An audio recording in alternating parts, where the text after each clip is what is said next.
excited to talk to you about how to design crowdsourcing systems that rebound users' own actions to impact their future experience on the platform.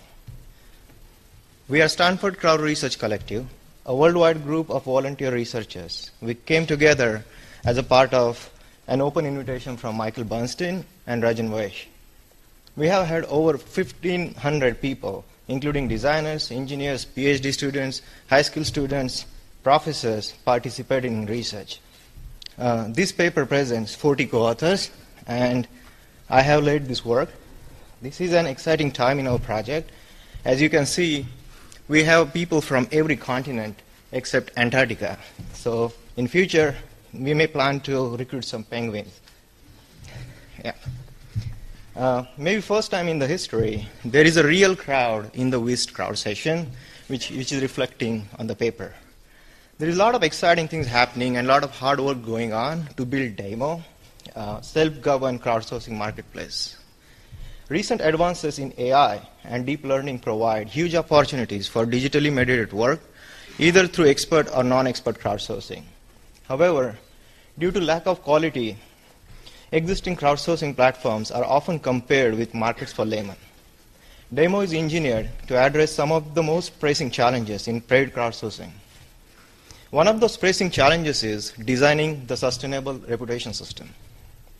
Reputation systems underpin crowdsourcing platforms, where trust is the currency of these platforms, and reputation helps establish trust between workers and requesters. Existing platforms such as Amazon Mechanical Turk and Upwork rely on reputation systems to convey who is trustable. Here is an example of 5-star rating systems used on Upwork. There is a big problem here, though.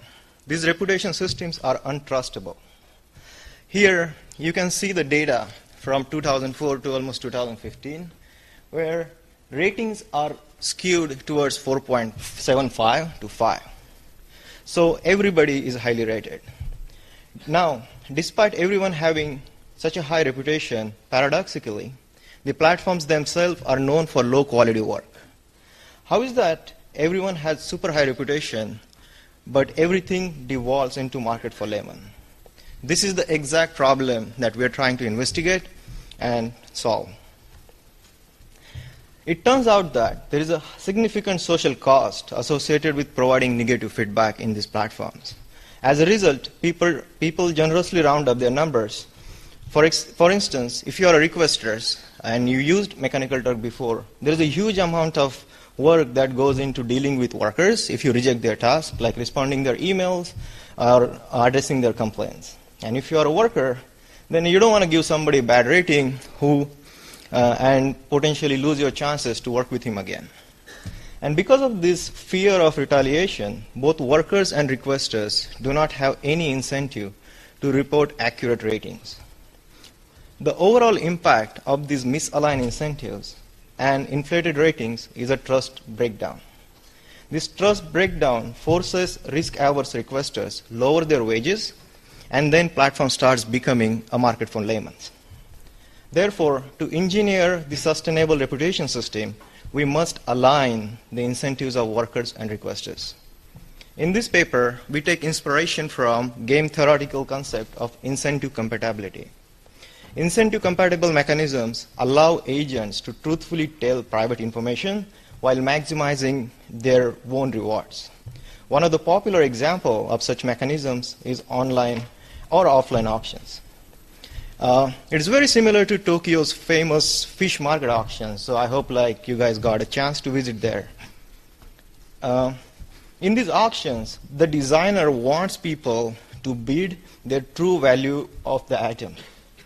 However, what happens is when you are working in traditional auction, bidders have no incentive to tell the truth, because if true valuation is here, if as a bidder you want to bid lower, so that this margin is your profit.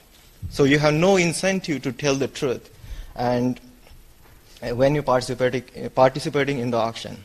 To encounter such a behavior in online advertisement, for example, designers use second price auction, where even you win the bid, you don't pay the top price, you pay the second highest price. So in this case, even A's true value is higher, he pays second highest price. Now, if he increases his bid, he still pays second highest price because it doesn't make any difference. If you decrease the bid a little bit, still doesn't make a difference. It only makes a difference when you decrease a bid beyond the threshold, which is unknown to you because other bids are coming from like people who have random behavior.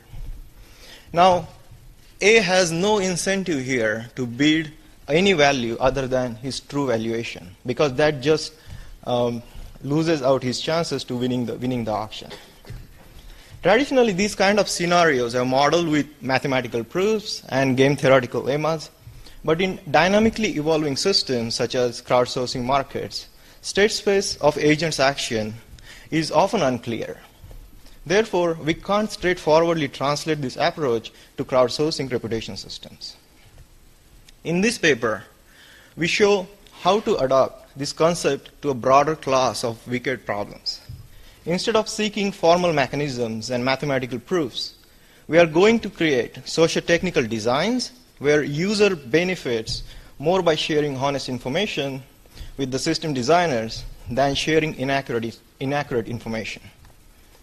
Now, let's zoom into the inflation score problem and ask, could we design a reputation system where people benefit the most by rating truthfully? To address this challenge, we built Boomerang.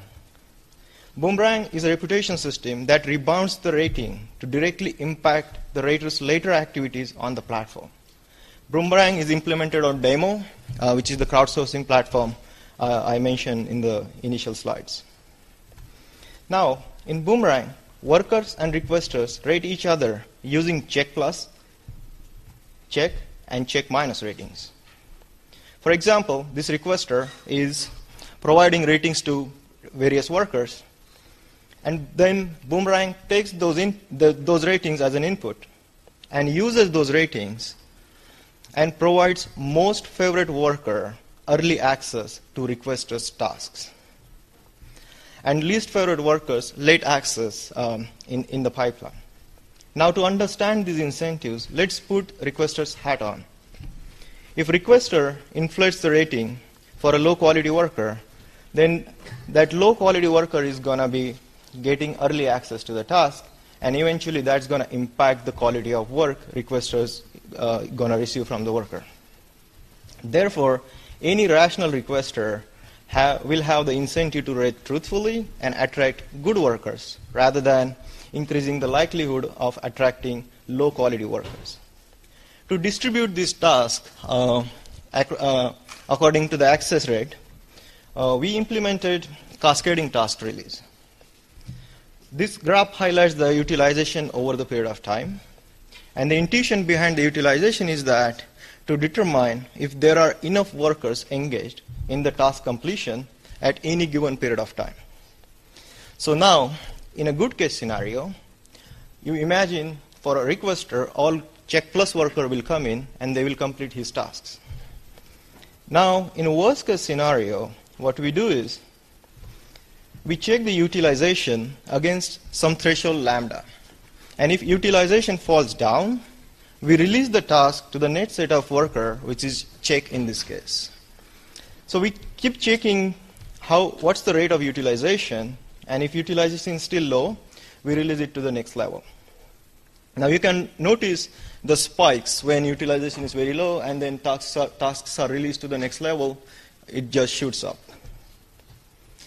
Now, as we saw that requesters now are incentivized to tell the truth, let's put workers' hat on. Workers spend huge amount of time on forum or navigating through the complex interfaces just to find tasks. So making more efficient task search is a significant motivator for them. In order to incentivize workers, we implemented task feed ranking. Here, Boomerang uses workers' rating to rank their task feed. So what happens here is that highly rated requesters appear at the top of the task feed, whereas low-rated requesters appear at the bottom. Now, if worker gives high rating to a bad requester, then that will muddy their task feed. For example, if worker inflate the rating for a bad requester, like in this case Richard and Anna, they are going to appear at the top of the feed. But you can see there are spelling mistakes in their tasks. The payment is very low as compared to the other people. So what's going to happen is, like, you can imagine there are like thousands and thousands of tasks on this task feed. Most of the tasks are going to poorly designed, and worker are not going to make good amount of money out of that. So when we see that our incentives are aligned, to evaluate our system, we conducted the field experiment with 35 requesters who had experience with paid crowdsourcing markets. These requesters rated workers' submission on 3 crowdsourcing tasks. In control, there was no effect of the rating. However, in Boomerang, the rating impacted the probability that each worker would return for the next task. And then we resample the workers so that requesters can provide more feedback for further level. After submitting the ratings, requester performed 10 forced choice decisions between 3 workers each, deciding which of the 3 had the highest quality. These forced decisions allowed us to capture workers' private feedback, requesters' private feedback. Then we used the initial ratings captured in the stage 1 to predict which worker requester will choose in the forced choice. If prediction is consistent with the data, then random variable score will take value 1. If it is tie, then it will take fraction of that, and if it is mismatching, then we assign it 0. Our results show that Boomerang produces more accurate rating, and there was significant effect of incentives as indicated by higher accurate ratings for Boomerang than control condition. The effect size here was 90%, which is like nearly full standard deviation. We found similar results for the worker study, which follows the same pattern. But what about rating inflation? That's the main problem we are interested into. So these are the ratings from control conditions, right? As expected, they are skewed towards the highest rating, which is check plus. And this is similar to what we saw before, this huge data with showing people are rating to 4.7 to almost 5. Did it change in Boomerang? And it did. Boomerang reduced the inflation by 50% and redistributed those ratings with 2.5 times increase for check and 1.8 times increase for check minus. Now, let's expand beyond the reputation system and see if we can generalize incentive-compatible interaction design for other crowdsourcing problems. And one of the pressing problems is that requesters reject infrequently and indiscriminately. Therefore, to increase the rejection transparency, Boomerang show requesters rejection rate on workers' task feed.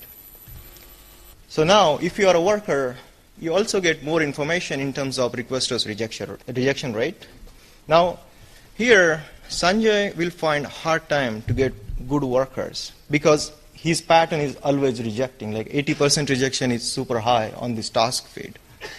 As an effect now, if Sanjay wants to get his work done, he needs to reject wisely. On the other hand, Alice, who always accepts the work, she will attract more spammers. Therefore, now she is incentivized to reject rather than accept all the tasks from workers. In both of these cases, requesters' actions determine whether their work will be completed or not. So overall, system incentivizes them to reject wisely. So there are a few limitations of our work.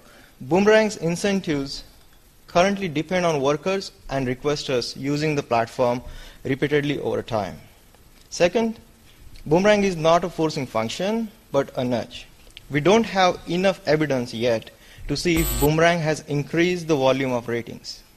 But as we release demo platform and launch it soon, we can capture that data over a longer time horizon to address these limitations. So what are the broader implications of incentive-compatible interaction design beyond crowdsourcing?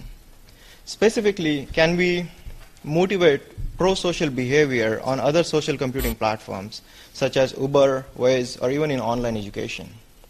For Uber, system designer can actually give a high priority to riders who are not canceling the trips often. Because if somebody wants to spam the system, he can just keep canceling the rides.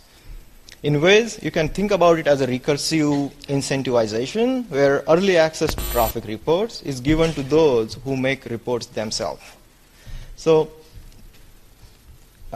in summary, we saw how intervention of incentive-compatible interaction design can help address pressing challenges of reputation inflation. It helps us to engineer Boomerang, the fundamental building block of demo, the crowdsourcing system that we are releasing. There are a lot of exciting things that are happening. There is an upcoming paper in CSCW from these all research volunteers. So please stay tuned for that. On my own story, I graduated from Carnegie Mellon, where I was a principal creator of Eterna, a crowdsourcing game that combines human intelligence and machine intelligence to invent new form of medicine. I went on to work in Wall Street, but kept doing my research. But Crowd Research Project actually helped me to bring those ideas and present it to you today. So large thank goes to Michael and other people who started this initiative, which is very amazing. If there are any questions, I'm very happy to answer them.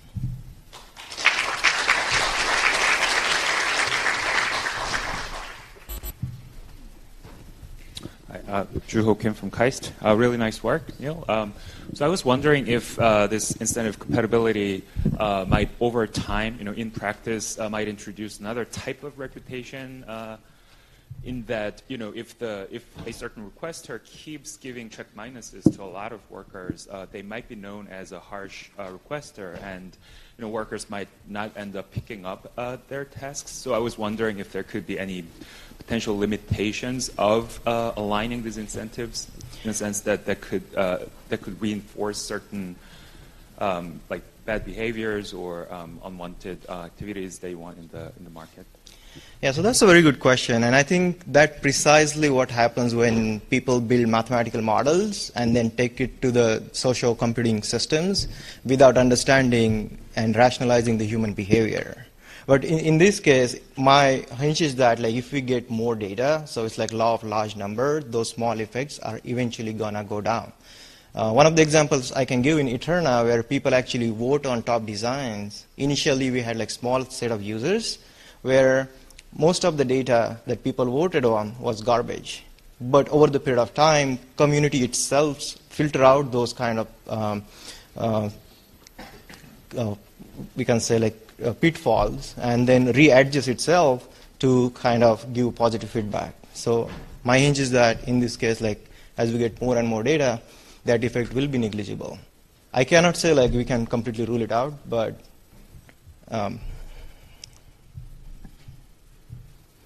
hi, I'm Denai from Stanford. Hey. Hey. And a question that I had was whether you had thought at all about sort of changing the interaction between workers and requesters upon the receipt of feedback, because it sounded from the study that you ran that it was sort of a one-time thing and it didn't give workers the opportunity to respond to feedback, which makes me think that maybe it would have the same problem where a requester basically has an incentive just to give a check plus to everyone and do the same inflation because they're not getting any worse work than they would have in a different crowd work system, right? They're getting the same work and they don't have to deal with all of the backlash, which you mentioned. So I was wondering if you thought about that interaction at all. Yeah, yes, we did. And the study we ran is actually two-stage study, not the one stage. And that's the reason why we ran two-stage study is incentivize requesters and workers to wait and see how it's going to impact in the next stage.